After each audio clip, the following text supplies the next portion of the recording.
One of the points that you made, we'll catch up with some of the other stuff, but one of the points that you made was that we covered only 4 of the Eightfold Noble Path. Yeah, I believe so. All right. So let's go ahead and cover the rest of it so that we have a complete path. Mm-hmm. All right. The first thing that we have to know is there's an issue about cause and effect relationships in the sense of what is the cause and what is the effect. All right. Because that's often confusing. Generally, what happens is that people will see the effect first, and then they see the cause, but they see them separately, and they think the result caused the cause because they saw the result first. Yeah. And so we make that, that's part of our mental connection systems for humans, that we often get things backwards. Yeah, I've caught myself in that trap many times where I'll notice I'm complaining about something, but it's really not why I'm feeling that way. All right. Well, it's got a broader issue. Um, but let's apply it first to the Eightfold Noble Path and look at what is the cause, what's the condition, and what is the conditioner, and what is the conditioning or the effect. What is the conditioner and what is the conditioning? Right. Okay. So, because if we understand it that way, then we can practice correctly. Normally, whenever a brand new person goes into a wat, or on the opening ceremonies of a meditation retreat, especially if it's given by a monk, in Asia, it's frowned upon for the lay people to do the ceremony. That is normally only done by monks. But the ceremony includes taking of the refuge and the 5 precepts, all done in Pali. Taking of the refuge? Taking of the refuge. Okay, so let me give you that first, and then we'll talk about the precepts. The taking of the refuge is Buddham Saranam Gacchami, Dhammam Saranam Gacchami, Sangham Saranam Gacchami, Dutiyampi Buddham Saranam Gacchami. Perhaps you've heard this before. Perhaps maybe in a better sing-songy way than...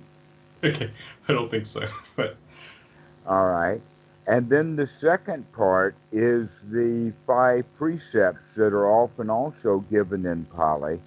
And that would start off with Panatipata Vairamani Sikhabadam Samatiyami, and then Atyanadana Vairamani Sikhabadam Samatiyami. And in these 5 precepts, this is what is covered in the Eightfold Noble Path. All right.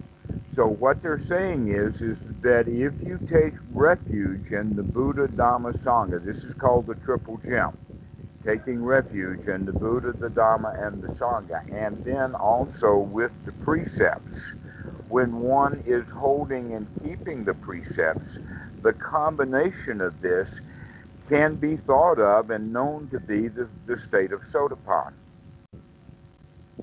Is when someone fully takes the Buddha and the Sangha and the Dhamma as refuge. Well, at a deeper level, taking refuge in the Sangha means going into the Sangha.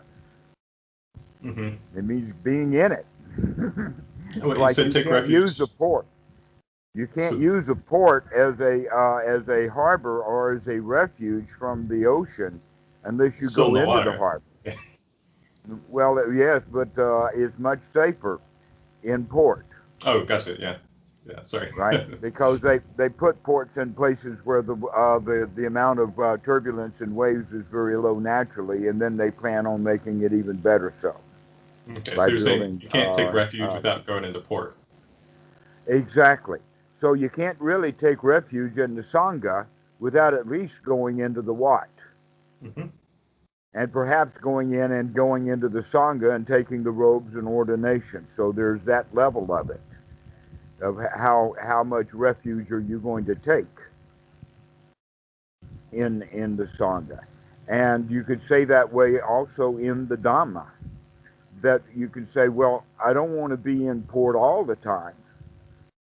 Yes, but if you get into turbulent water, you want to have a safe harbor immediately available. Mm-hmm. That would be the Dhamma.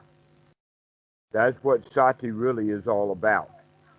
But the important part, taking refuge in the Dhamma, is also taking refuge in the Buddha in the sense of many, many things, not just the individual Buddha himself, but the fact that you can find, in fact, the last thing that the Buddha said, which is quite important in this regard, he says, become a refuge unto yourself.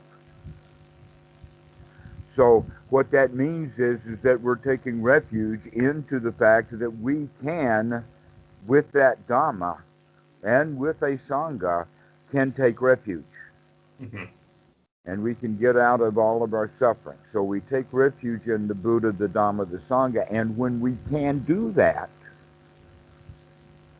then that takes a certain amount of enthusiasm, zeal, eagerness, eager to practice the Dhamma, a deep knowledge of the Dhamma, etc., like that. Mm-hmm. But in the point of doing it as a ceremony in the beginning of a retreat or on Buddha days at the temple, and for the children, they teach them these precepts not as the fulfillment of the past, but rather this is how you've got to behave while you're too lacking in wisdom to see what the path is for yourself. Okay. And we do that with our kids. We give our kids rules without teaching them why.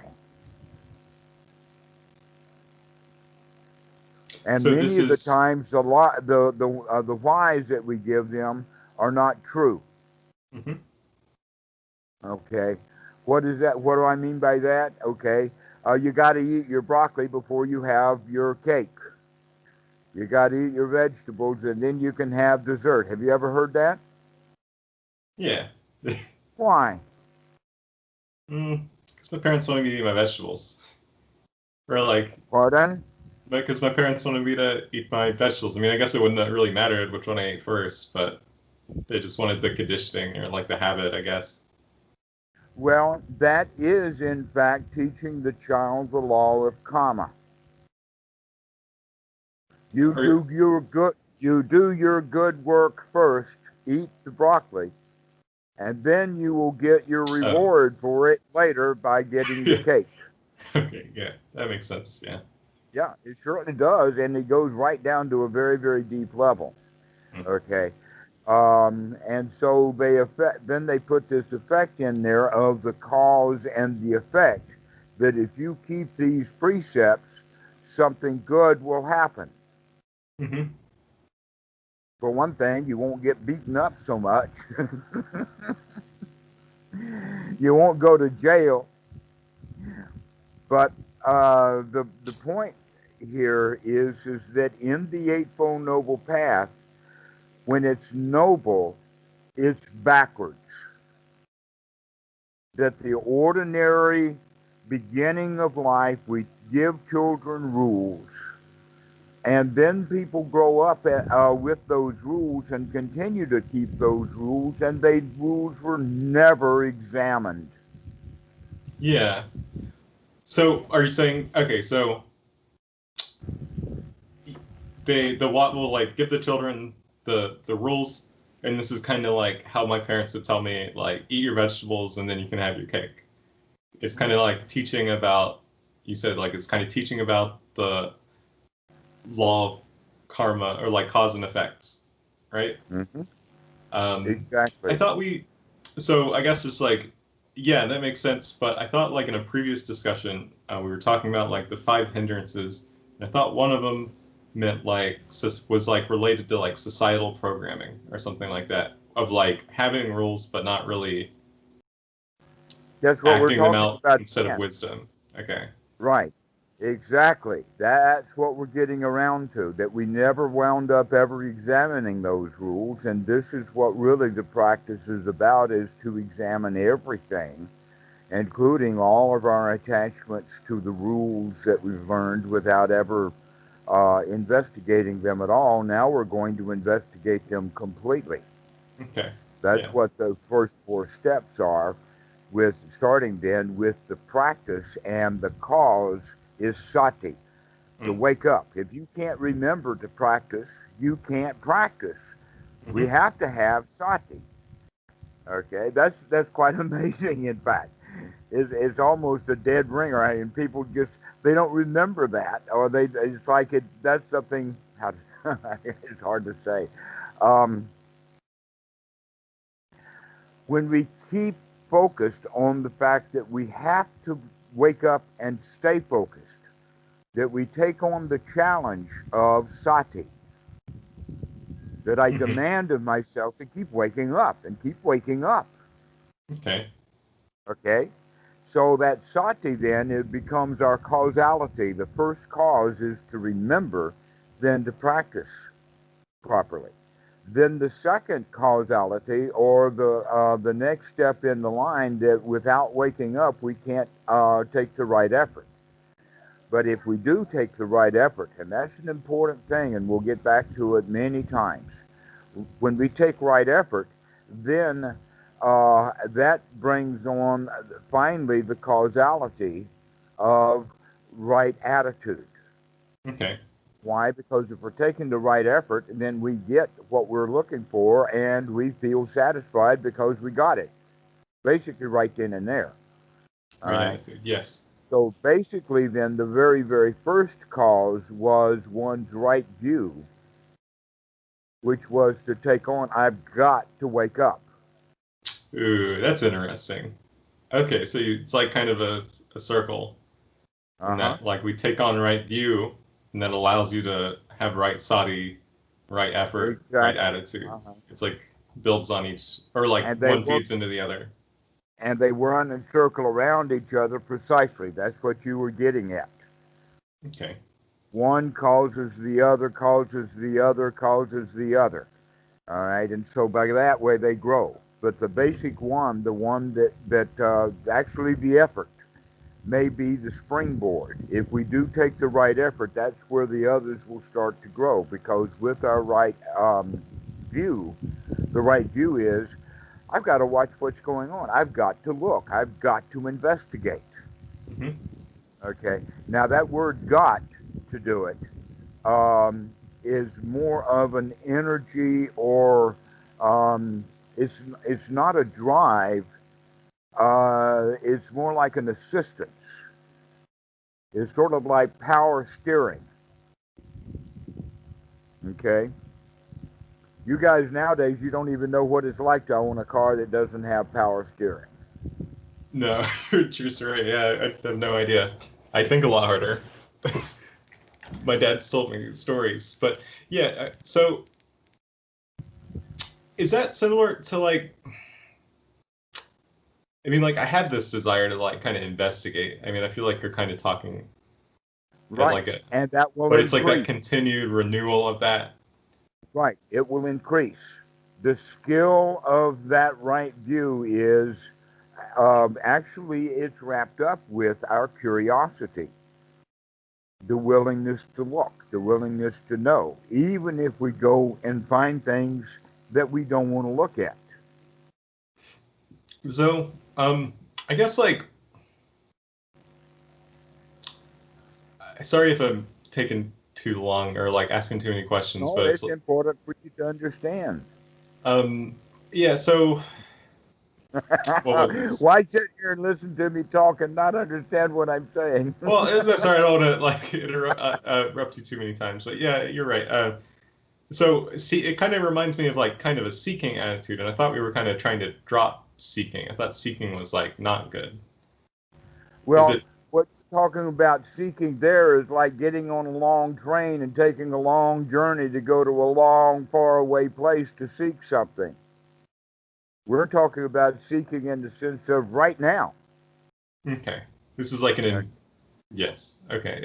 I think, yeah, I can see that there's a different flavor. There's a difference between seeking, like, I don't know, maybe like you're thirsty and you need water, and so you're like hunting around for a watering hole or something like that, and it's like you're laser focused versus like the investigating that we're talking about. Right. Okay. Except that, guess what? It's your mind. The water hole is nearby. All you have to do is look, and there it is. Yeah, it's within you. It's not Exactly. external. Right. So it's not like we're in a real. In fact, that's the whole imagination that people think. In fact, that watering hole or that good feeling or that completeness or whatever it is that we're looking for is outside somewhere in the desert. And we've got to go out seeking it because it's hard to find. Yeah, that's what a lot of my like meditation journey has felt like. It's like you're constantly seeking for that book or that teaching that'll really like illuminate you.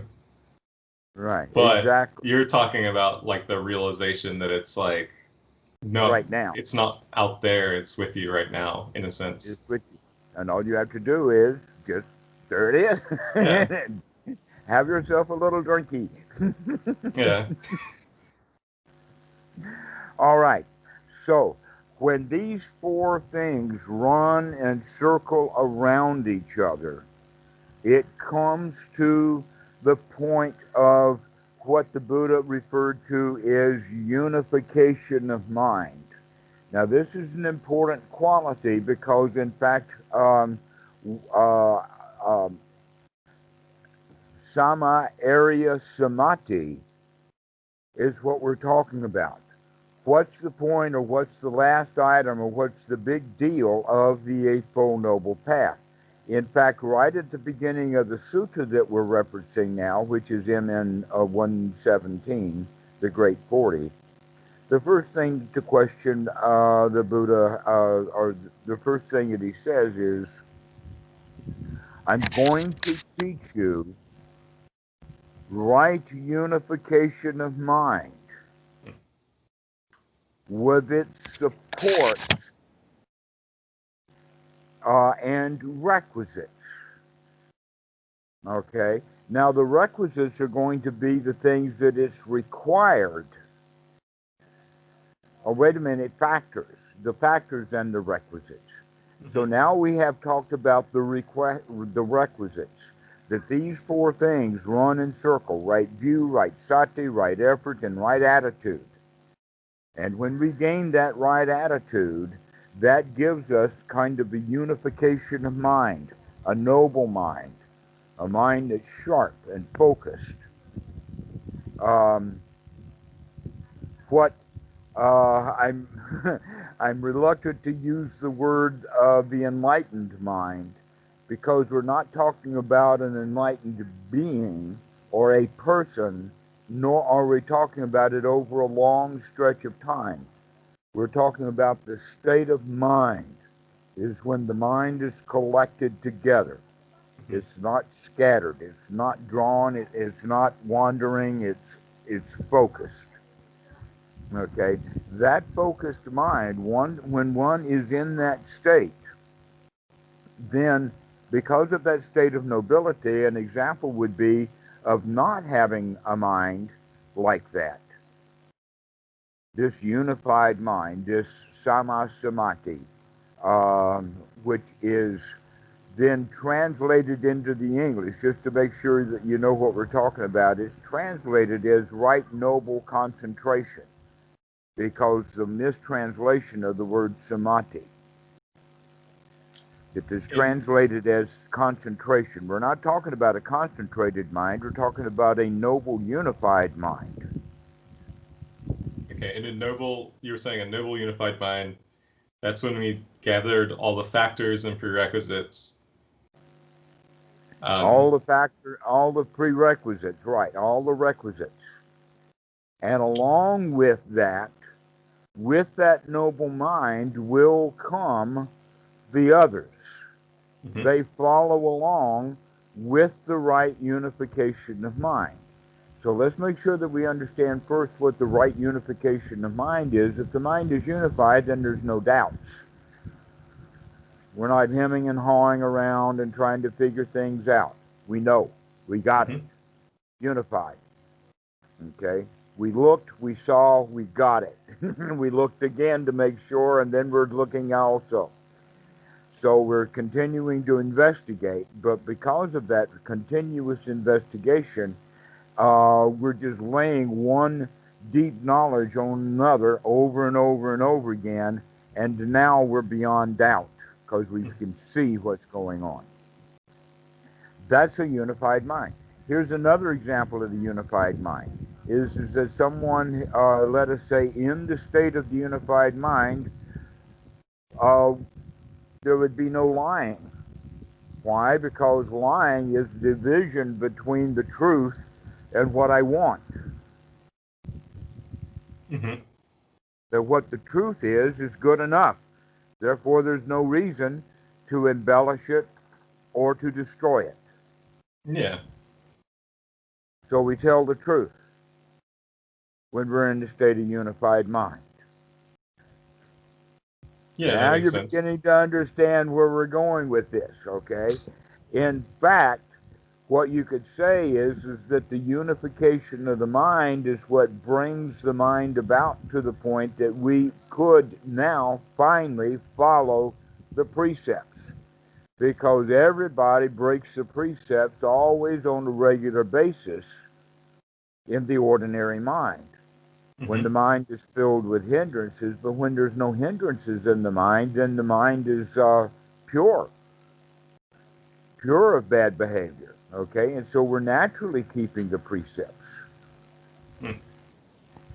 So that means then, from what the way that the sutta is structured, is that yes, it's probably a very good idea to teach our children about the society, but we should not teach them that that's the only thing, or even in the worst case, oh, you've got to go keep these precepts, and then you can become enlightened.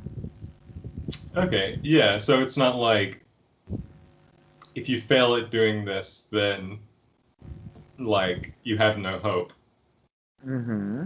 It's that Or you let us know, say it, so long as you keep doing that, there's no hope, as long as you keep, whatever that is. as long as you like keep violating the precepts, there is no hope of you like having a unified mind or anything like that. When it's more like if we have a unified mind, we will not engage in these activities because there's no need to.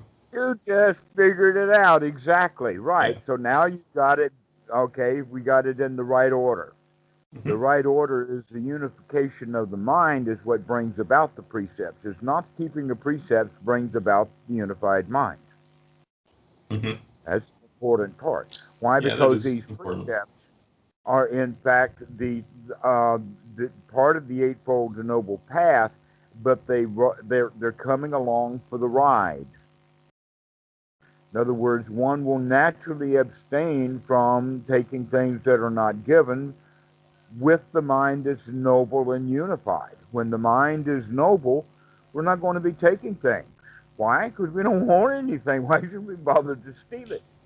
Yeah, it's like, yeah, it's kind of like how if you like donated to a church in order to get into heaven or something like that, or donated to the temple in order to like reach nirvana, like that's never gonna work because like your heart's not in the right place. Or like, Precisely. yeah, It's almost like a business deal. All right, I'll keep your rules, it's but you got to give transactional, me yeah. what I want. But you can see our whole society is set up that way. Mm-hmm. But that's the ordinary view of the world.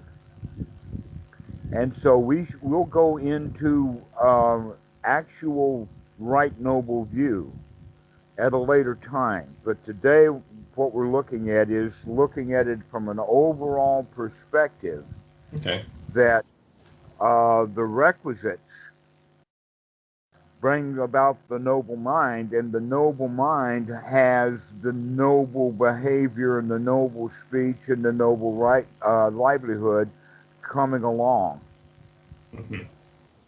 because that's a natural outcome, or maybe but that's not the outcome.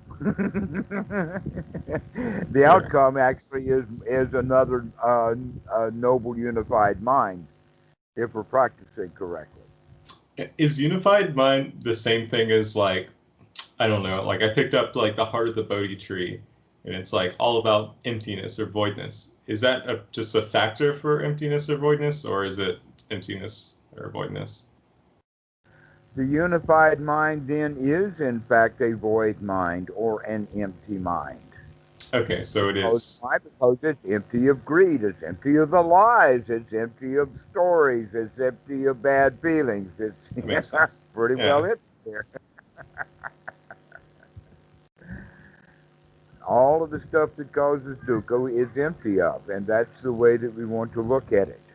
That things are empty in and of themselves. So why does a human go around adding their table salt of dukkha? Yeah, that's fair. They don't realize it gives them high blood pressure, I guess. Yeah. But I'm making it joke. So things are in fact empty. But most importantly, what they're empty of is empty of a self, empty of That's the a emptiness whole, there. empty of value, as it were.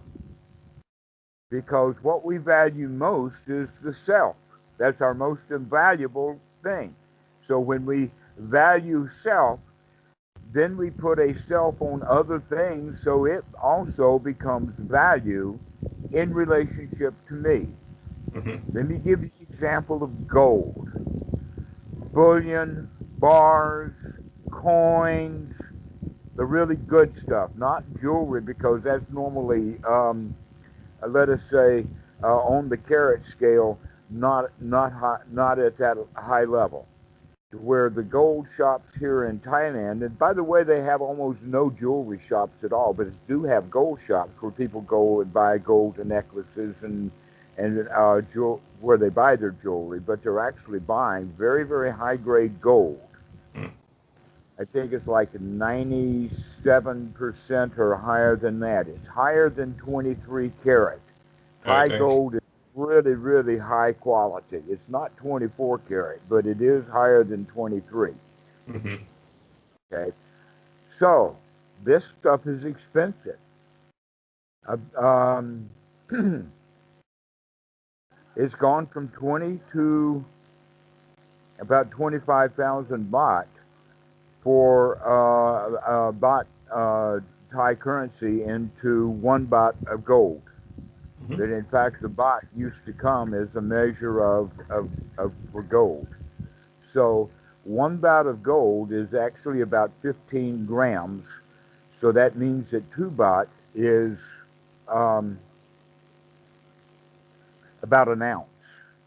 Yeah. But never mind any of that. The real question is, why would anyone even know any of that stuff or care? Let's look at gold itself for a moment.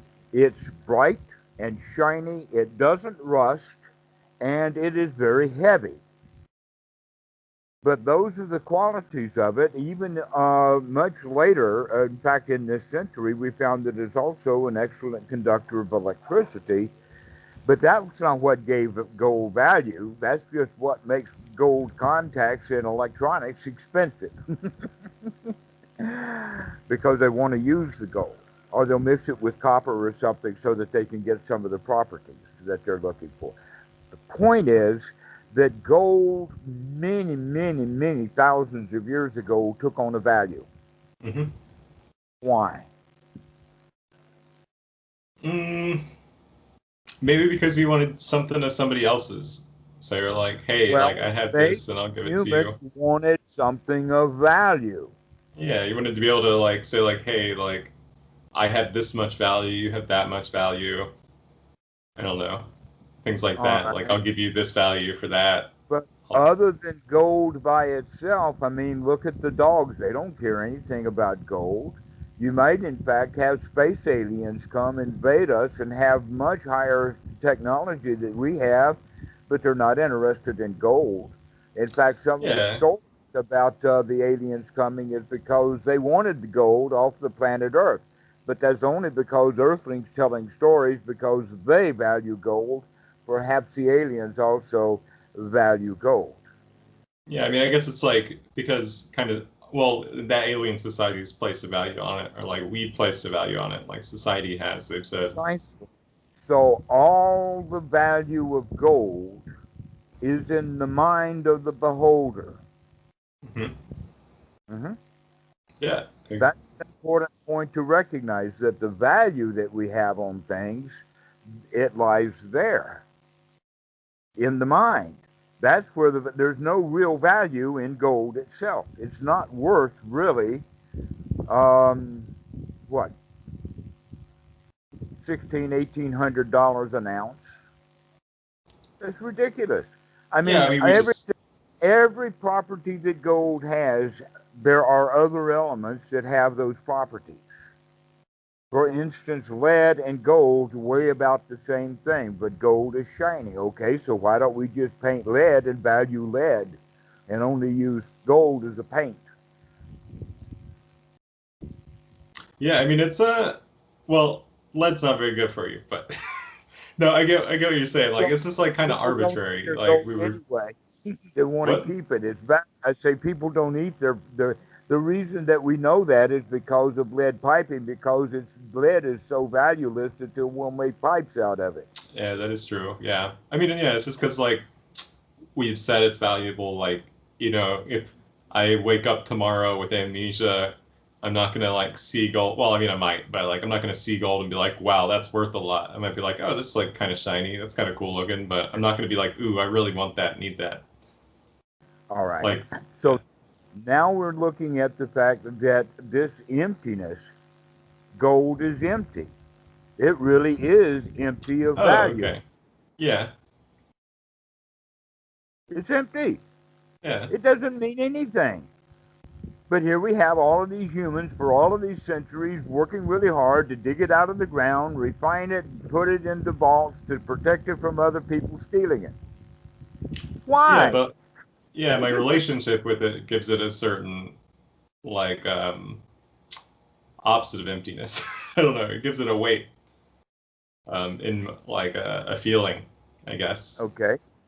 So maybe the weight of the gold then makes things feel substantial Oh, and sorry, I didn't mean therefore like physical weight. It gives it like a mental weight. Like when you look at it, you're like, ooh, that's gold. Like your greed kicks in. You're like, I want that gold. Like it has but like that's just a it feels like a conditioning. The thing. gold itself doesn't really mean anything Yeah, it's not unless the you have gold. that conditioning.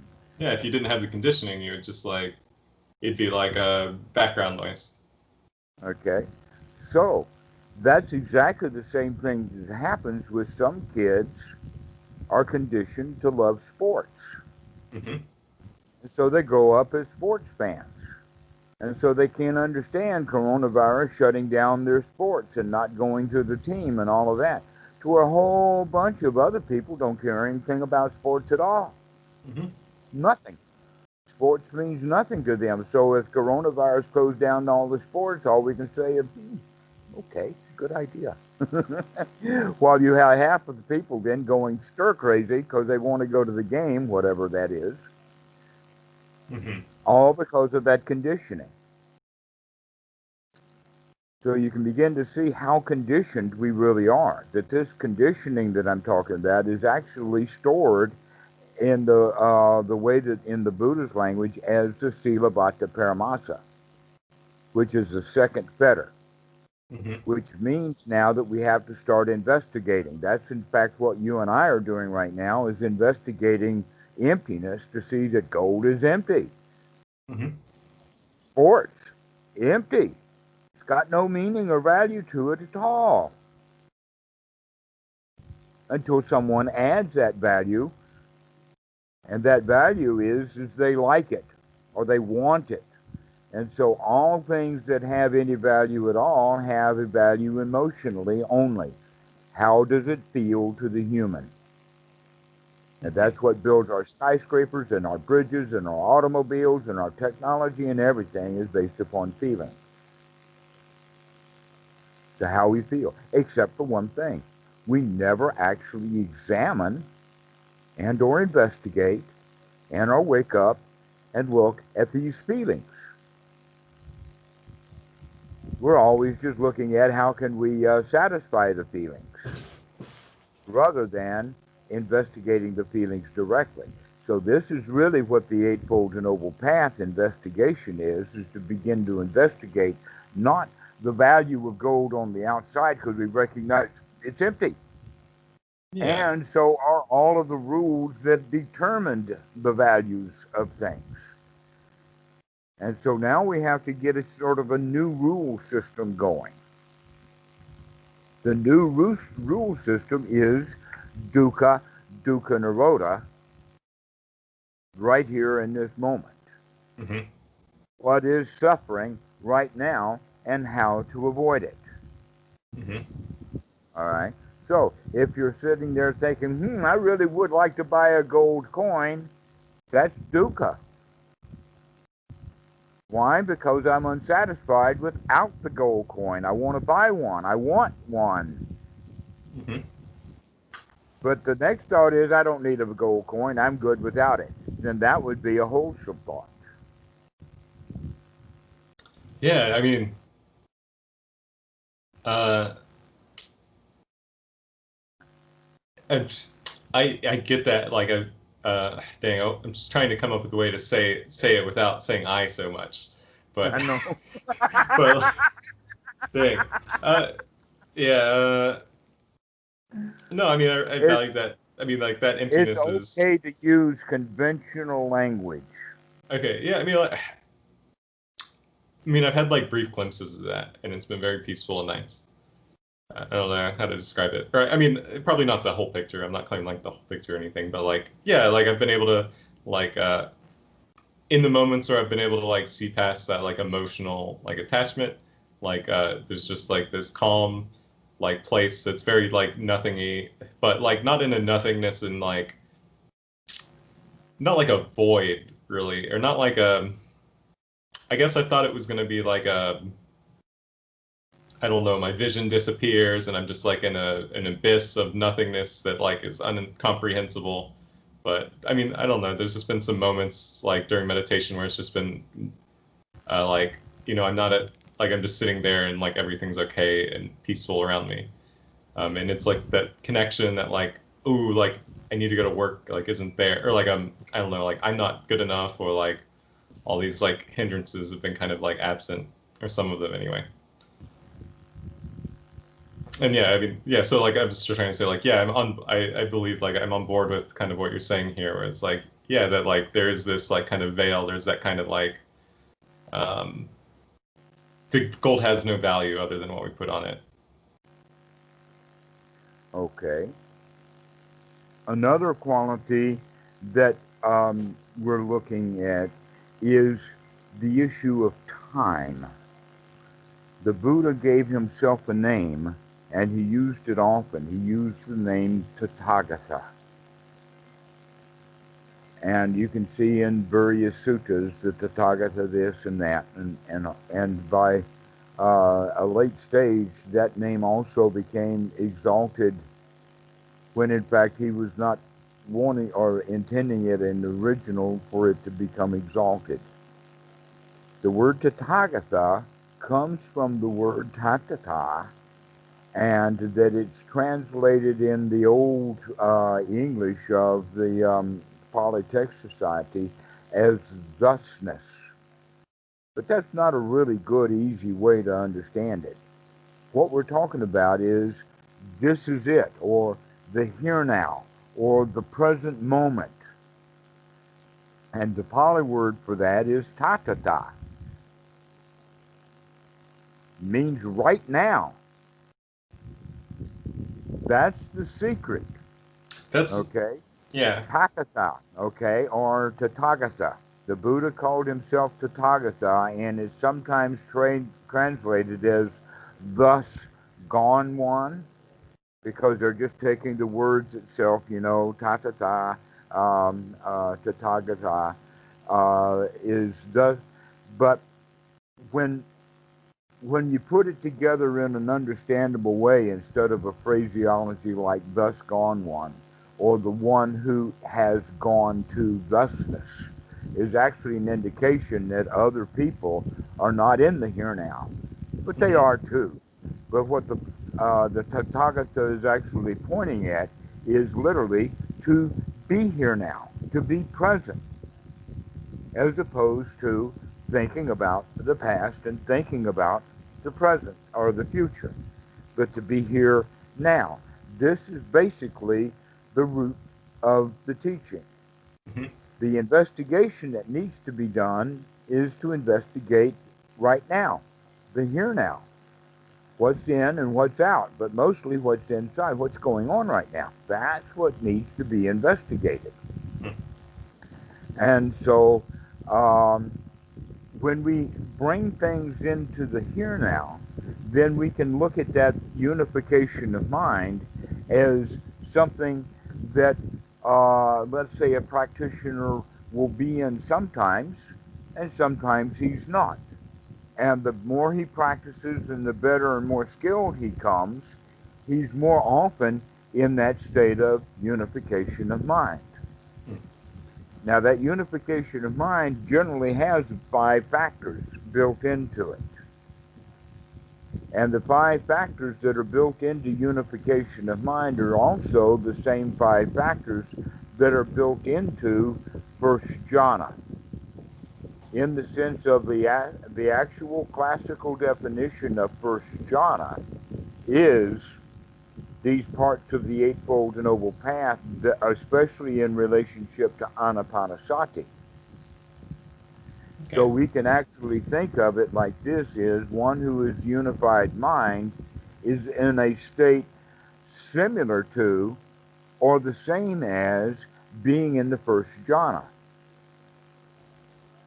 Okay, what would the difference between the other jhanas be? Well, I mean, I guess like we're not, when we say emptiness, we're not talking about like it's Most not an end people in goal. the West, your Western technology and your Western conditioning will come to the point of saying two donuts is better than one.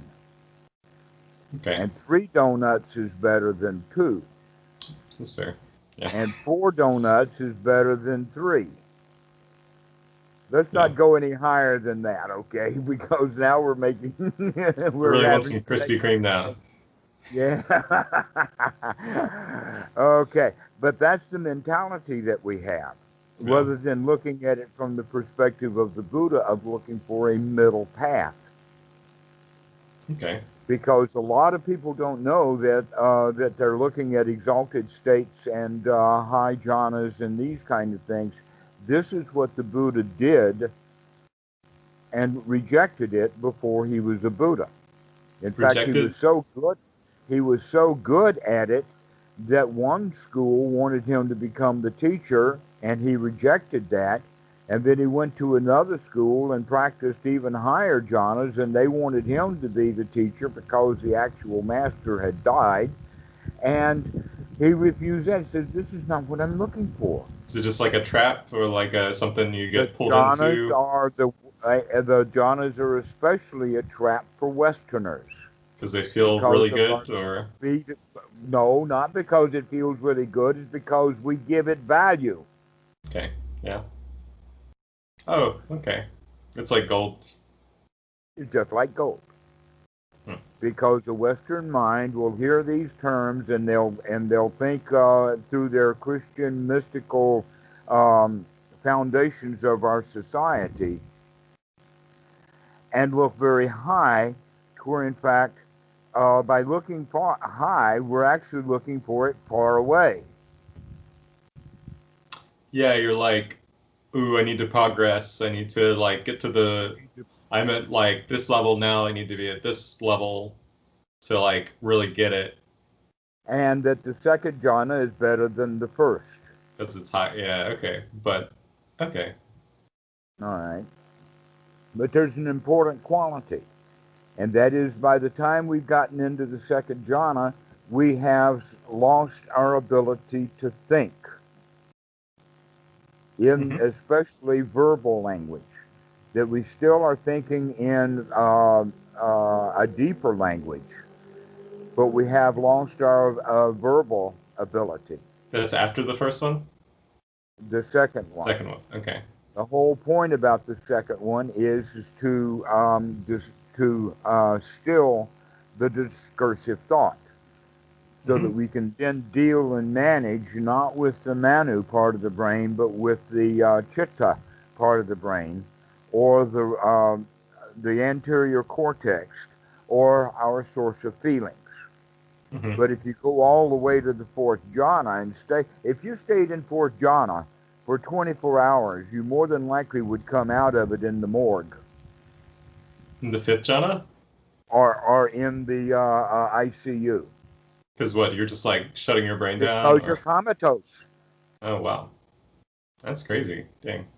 So these are like pretty, well, intense states of like, well, I don't know if intense is the right word. They seem alluring. Well, that's the whole point, is when we give value to them, then they become alluring.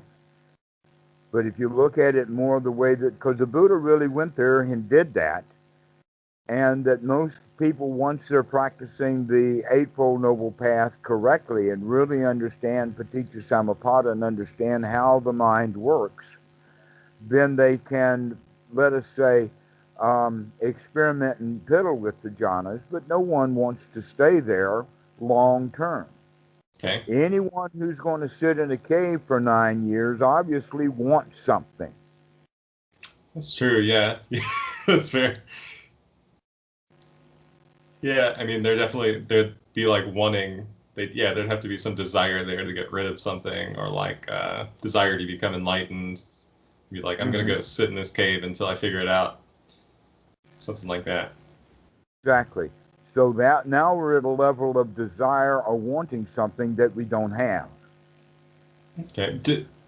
You did mention like people do these things, but it's more of like you don't want to be there for very long. Like, um, The worst is not that there are people who are doing these things. I have met people, not met, talked to them, but met in the sense of standing in the back of the room or in the cave with them and watched. Okay, yeah. so I've been around this kind of folk. These guys are quite rare and worth a story. I mean, this is news. Mm-hmm. Man bites dog is big news. Dog bites man is not big news. So the point that these guys do exist makes them newsworthy, but it doesn't make them common, nor does it give them value. That's fair. All right. So So do like people? I guess like do you think there? Well, I mean, I was gonna say, is there value in these like things? But like, would you like? Do people have to go there to like see what they the are in order to Buddha come back? the Buddha calls these high jhana states as a pleasant abiding. Okay. Now, you could think of that in two ways. One is pleasant abiding. Yeah, let's all go get dressed, take a bath, and go there. Or the other way of looking at it is cynically. Oh, that's all it is. It's just a pleasant abiding, Mm-hmm. which may have value. But if the guy comes out of that state, where is he going to go to mentally? Back to hindrances? I don't know. Well, if he goes back to hindrances, then he's back into the normal state. He's an average, ordinary person, and of course he doesn't like things like that. He would rather be back in his pleasant abiding, so back into the jhanas he goes. Back into his cave he goes. Or like, would you see people be like, come out of that and be like, oh, this is what enlightenment is, or like, this is what spiritual attainment is? No, by that time they kind of understand what's going on. Mm-mm. No, but there's a bigger question that I'm trying to get around to, but you won't let me, so I'm going to interrupt you and No, let's sorry, go. go. The bigger issue And you can see this issue out there in the fields. You can see it in responses to the communiques, the Reddits, all of this kind of stuff that's on the internet, is that we have not just a small, but a huge number of people who are wannabes. They want to be Jhana dudes, and some of them are working really hard to get there. Yeah. And so they want to go deep into meditation. And some of them will say, oh, yeah, when I'm deep in meditation, there's where I can get great insights because I can really see the dukkha. All right? Yeah, I see that a lot. Deep, There's a lot of people deep like that. Okay, all right, you got it. The whole point of the hindrances is to see them quickly, to see them early, and to throw them out, not let them stay there. These are not to be investigated while one is going deep. Generally, the deep that they're going into is because they're not breathing very well, and so they've gotten their mind into a, let us say, a deep state that's closer to torpor than it is a clear investigation. Mm-hmm. And some people do recognize that that's drowsiness, but a lot of people mistake that drowsiness for good meditation. Yeah. And they're really out of it. I mean, if you generally when you're asleep itself, it's pleasant. But this is not jhana. Most of the people who are practicing meditation in the West are not practicing correctly, and they're not going anywhere near jhana. They're going closer and closer to just sitting there asleep. Yeah. Our job, Anapanasati, is to wake up. Mm-hmm. That's what we're really working with, is to wake up. How can you wake up? Completely wake up. This is the training of sati, is to wake up, to do the investigation, to see what's going on, to throw the hindrances out, and to get ourselves into a good state and a deep breath. And we can do that in 1-2 breaths, 3 or 4 breaths, something like that. In some cases, things linger on, like a deep state of sadness. But even that can be breathed out over 5 or 6, 10 breaths, whatever. People need to experiment with it. But we can sit there and watch these things, watch these feelings just melt away. And we can be in the state of satisfaction. Mm-hmm. Now, basically, there are 2 primary ways of getting the mind into this unified state, and that it has a number of factors to it. One of them is that the body is really relaxed. We're relaxed and comfortable. We're not uptight or tense in any way at all. Another but I'm not using it, by the way, don't look at it in the sense of this is cause, effect, or the order, but rather, in a way, this is almost reverse order. So one of the benefits of going through this cause effect, one of the effects of it is the body is really relaxed. Mm-hmm. We're relaxed, we're satisfied in a state of sukha. We have a bit of excitement about it, that we're anticipating, that we really understand what's happening in the mind. This can be done in 2 major ways. One of them is this way of meditation. And here is where we're actually focusing to get the mind free from the hindrances that are naturally there. But there's another way to start with the hindrances not there at all. And that is when the student is actually focused on something. So basically what I'm talking about is that when a teacher or one who knows the Dhamma is teaching the Dhamma, the student is paying close attention to what the teacher is saying. Mm-hmm. And when they do, then they get it in. If they're not paying close attention or get it in, then the mind starts to wander, which brings up questions, and then it's hard to get them into a unified state because they've got questions. What are questions? doubts. But when you're being able to follow what the teacher is saying and follow straight, that means that now the mind is free from hindrances, because what we are thinking about is wholesome thoughts. The Dhamma itself is quite wholesome. So in a way, just listening to a Dhamma talk is a way of getting the mind free from hindrances. So off we go. Yeah. Getting ourselves relaxed, listening to what the teacher is saying, and it becomes sometimes inspiring. Inspiring in the sense of, I got it. Wow, I understand. Sometimes people can call this an insight. But an insight, and in fact, that's what the word vipassana means, is insight. But in the regard that we're talking about here, insight is very dry, or it's not meaningful. In this regard, inspiration or inspiring the student, that's a better way of looking at it. It's not a vipassana moment he has, it's an inspirational moment he has. It's insight. Bango, whack, I got it. It's like PD, like you have the energy to, or like the desire to, like, want to, well, I guess not like that, PD. But yeah, I get it. Yeah. Exactly. So with that inspiration comes joy.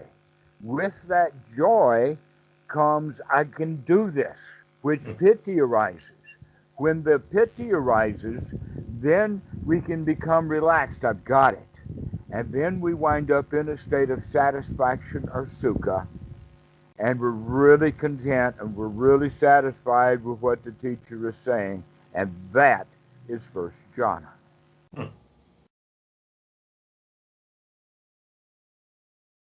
Not a big deal, not exalted. It's a very, very clear-minded place to be. This is the middle path that the Buddha was talking about. And so there's a problem when we talk about jhanas, because there's such an amazing difference between first jhana and these higher jhanas. And I only use the word higher because of the order and occurrence, because you cannot do the second jhana until you have the first jhana. You cannot have first jhana until the mind is clear and focused and free from hindrances. Okay, in fact, the whole point of having a mind that's clear and focused and free from hindrances, and the joy and the satisfaction are there, that I really understand what the teacher is saying, and that's the state of first jhana. It may be a begin. It may be the path of first jhana. It's certainly not the fruit, because the fruit is when you feel really good. That would be when the student goes, I got it, I got it, I got it. Now we're really into the fruit of the first jhana. Okay, so this is the way that we can actually talk ourselves into first jhana. That we do not have to do all of this hard practice, sitting meditation on the floor and all of that. That we can actually just focus the mind on the Dhamma, because by focusing on the Dhamma, we are automatically free from hindrances right then. So then the next one would be that when someone is teaching the Dhamma, when one is teaching the Dhamma and focused on the Dhamma, and he's intent to tell the Dhamma correctly, the teacher will naturally go into the first jhana while he is talking, because he's focused on wholesome and he really enjoys the talk. Another way that can happen is in the chanting, especially if the chanting is done in the native language. Because the chanting, we mull over the Dhamma, we recite the Dhamma, we repeat the Dhamma over and over again, and we begin to get really joyful with it. Because we're also thinking about only the wholesome. Now, that's not necessarily the case if the chanting that's done is in a foreign language, because people do memorize. I know a lot of people who can memorize a huge number of suttas that don't understand anything they say. That's what but it just doesn't mean anything to them. Doesn't mean much. But if the sutta means something and you really understand that sutta, then when you're reciting it, you can come up into tears of joy. It's so wonderful, the Dhamma. But it's also possible while you're driving the car that you're paying close attention, you're focused, you're watching the road, and you're also thinking of the Dhamma, mulling over the Dhamma. You get really focused, still, the body is relaxed, and you can actually go into first jhana while driving a car. I can't believe you brought that up. Yeah, there's like a feel like when I you're would thinking. recommend people doing it in first jhana. Your insurance rates for the whole nation will go down because people are watching what they're doing. No, They're I mean, it paying just it. feels like if I'm occupied or focused, like I can get into like there's like a moment where like I'm not so infatuated with like my problems, or like they kind of there's like a lightness or like a light feeling where they can kind of melt away, and I kind of just like felt a little awkward about it. It's like when I'm driving or something silly like Get that. out of your own way. Exactly. That's exactly what we're talking about, is having a mind that's free. Yeah, and I guess like yeah, thank you for the other explanation you were talking about, kind of like the um, um, middle path, or like I don't know. I guess I was like kind of I've always been expecting like something crazy to happen or whatever, like if I get it, or like some ridiculousness, but there's just been like the significant moments to me have always been really mundane and like very normal and just very like yeah, just not like supernatural feeling, or like not out there, really In grounded. our in our culture, we are event driven. Let me give you some examples of events. Would be like an election, or signing a contract, or taking out a loan, or buying a house, or graduating from school. These are the kinds of things that we look at as events, and these events, we give meaning to them, or value. We give value and meaning to these events. So when we start to practice Dhamma, we're also going to be looking for events that we can give meaning to. Mm-hmm. Uh, Yeah, all right, which yeah, now means constantly that like the yeah, looking for Western meaning. mind means that now Sotapan is no longer a process or a state of mind by the moment, but rather it's an event that occurred, and before I was not. The event happens, and now I am. Okay, like in school, right? We're a student, and then the event happens, graduation, and now I'm not a student. Mm. So we're very, very event oriented. Yeah, And so, what people are often looking for in their meditation is they're looking for an event. yeah, like I get that. I've had that desire. I've had that want. Uh huh. All right. Looking for an event is suffering. Yeah. Wanting something you don't have. In this case, these guys don't even know what it is that they want to have. They just want something. Mm. And when we can recognize that wanting, then we can drop it and be Yes. here now and just enjoy the moment. That we don't have to have some event in order to feel good. That we can just feel good because I know how to do it. Yeah, I don't have to have some like breakthrough, or like I don't need to like see God or like There's nothing to some, break through, therefore there is yeah, no breakthrough event. yeah. Yeah, thank you for no, I really appreciate it. Like the This is only this moment. yeah. And this moment is not an event because it's exactly the same as the last this moment. And Mm-hmm. there it is again. Now a new one's come by. And wow, another and another. And so everything winds up being because of that. Everything is ordinary. Nothing has any value. other than what you give it. Hmm.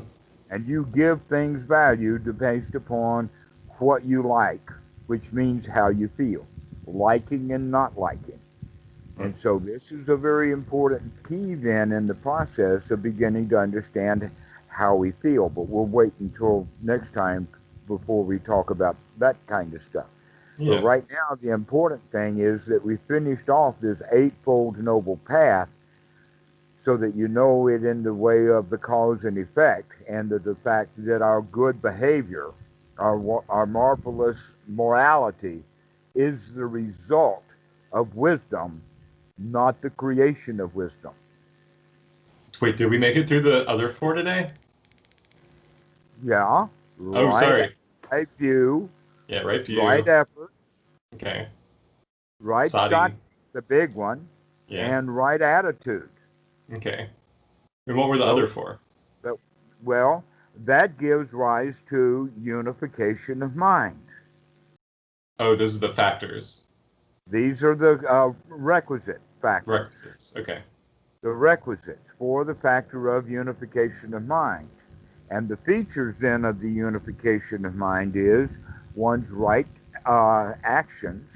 Don't harm people, don't kill people, don't mess with someone else's lady, all of that kind of stuff. In fact, don't mess with the ladies at all. They don't like it. Oh, so it's like the mirror of the first 4. Well, no? it's Sorry. right action, Yeah. right speech, and right livelihood are the last 3. Okay. 3 plus Gotcha. 5, but right livelihood is a natural outcome of one's right speech and right action. And that's because we understand cause and effect. And so we would no longer. I get it. Yes. I see what you mean. And the reason that you're no longer going around doing wrong behaviors and wrong speech that will lead then to try to make money off of your wrong speech and therefore have wrong livelihood is because the mind itself is not unified. That's the mind of greed, it's a mind of desire, ill will, and it's a mind of ignorance. So this unification of mind then has the second noble truth nailed. Why? Because it's not an ignorant mind, it's a wise mind. It's paying attention, it's looking at what's going on. It knows what it knows and it knows what it doesn't know. But most people are in the state of they don't even know what they don't know, and so they make stuff up. Yeah, that's right. But we begin to know what we don't know. Now that's wisdom. Okay, yeah. Is to know what we don't know. So, with that unification of mind and that wisdom, our behavior is going to naturally be at a very high quality. That in fact, that's how the noble mind would be known, is by the quality of the behavior, because that's the only thing that anyone ever has anything to judge by. You can't really crawl inside one's mind. Or how the teachers would like to do that, sometimes the police, but sorry, you can't do it. Only you can crawl inside your own mind. Okay, yeah, that makes sense. And that's kind of like why you would judge a teacher based off of like their life, not necessarily like a moment that you have with them. Or like just a common pattern or something I hear. Or like you do, yeah, I mean they're gonna express it in like the way they live, like the way they talk, like etc. Not so much just in like, oh, they can get into second jhana or third jhana or whatever. Yeah, there's no reason to advertise any of that kind of stuff because it doesn't really have any value. Dang. Yeah. Yeah, a lot to think about. Yeah, thank you for your time today. I appreciate it. All right. Well, that means now that you can understand that it's the state of mind that you're in is the most important thing for your meditation. Yeah. And if you have a mind of Dhamma, then these feelings of comfort and security and safety can arise quite easily for you, and your body will be relaxed. Yes. Yeah, like, and that I am capable of doing that. Like, and you're right. That's right attitude. You can do this. I can do this. Yes. It's not complicated. This is not exalted. How to say it? I've forgotten some of the words that some of the translators use, but when they use exalted words for samadhi, that means that they really don't know what they're talking about, because they're using exalted words that don't fit. And by using exalted words, then the reader, when they read these exalted words, they wind up confused, because these states are actually attainable, and once you start attaining it, they become easy to attain. This first jhana is a remarkable state of being, but everybody's in the first jhana from time to time. Sometimes many people could be in first jhana for a moment or two once a day. Yeah, it's just so like easy to miss. It's so it's like a Unless very you're really subtle thing that watching it's. what's going on, unless you really keep track of that. That's part of the investigation. Where's your pity? Where's your relaxation? Where's your contentment? Where's your safety? You know, let's gather those factors, make sure they're there, and when those factors are good together, that's the state that you want to be in. Yeah. And you can still think. In fact, now you really can think, because you can apply the mind and direct the mind to keep it in the wholesome stuff. In fact, it already was that way if it was in the Dhamma. That was an important connection that a lot of people, including me, a long time, because I was thinking that it's kind of like we do meditation in order to understand the Dhamma. No, actually, if you understand the Dhamma correctly, you're in meditation. Yeah, I mean, it's like, it's kind of interesting because it's like, it causes you to then behave that way. Like it then causes you, because like you understand how things are, that you would And be you in like a become more inspired. meditative state. Yeah. And once you get inspired, and the rest will happen automatically. Or let us say that, especially if you're, that's the Dhamma that you're working with. So once that moment or that point, and in fact, sati can be thought of as that point of inspiration. The wake up. I got it. Does Anapanas, does it need to be done sitting, or can it be done laying down, or like anywhere, We or is this need to something? do it in some way to make it easy to do. Okay. So being in seclusion, being away from other people, is the best thing. But remember then also is that we also want to seclude ourselves from hindrances, and the Dhamma is a really good mental refuge. Think of it like that. Yeah, while we're thinking about the Dhamma, we're not in hindrance. Yeah. That's true. Yeah. And so now that we're thinking of Dhamma, we're actually applying the mind and sustaining the mind on the Dhamma, and we're building the factors. Okay. And then that point of inspiration comes by. I got it. Wow, that's great. And you've had that with your book sometimes. Sometimes you'll read a book, and a passage will drop like a lead weight, just bang, and I got it. Wow, what a good way to say that.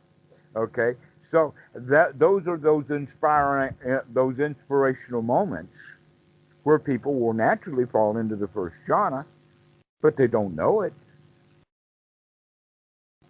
But now you do. Now you know. Yeah, no, it makes sense. Yeah, I mean, like I've experienced that, like reading books, or like you said, or listening to a Dhamma talk, or like talking to you or something like that, or just like where you're like it. Yeah, there's a certain quality to that. Yeah, it's interesting that that's like first jhana, and it is very subtle, but it is also like pretty profound at the same time. Until you really recognize its features and factors, and then we begin to build them. We begin to, our right effort then is being exercised by making sure that we're doing the investigation that needs to be done, and that investigation is going to be asking questions like, where's that piti? Where's that sukha? Where's that relaxed body? Where is that stuff? Let's get that stuff together, okay? Yeah, that's interesting. And you can just bring it, or you can just like gather those things.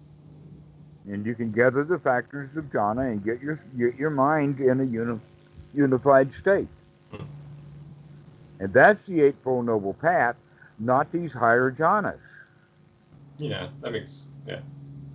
Okay, so just getting into first jhana and then enjoying the heck out of it, and then you find yourself you're not in the first jhana, get back into it again. Awesome. Go enjoy your life already. Yeah, that's the plan. Yeah, from the vantage point of the sukha of first jhana. Hmm. All right, well, we'll talk to you later. Go Yeah, I'll practice talk now. to you later. Got I will. something to do. I'm a little tired, but I will in the All morning. right. Have a good Okay, evening. Clint. See you. Bye.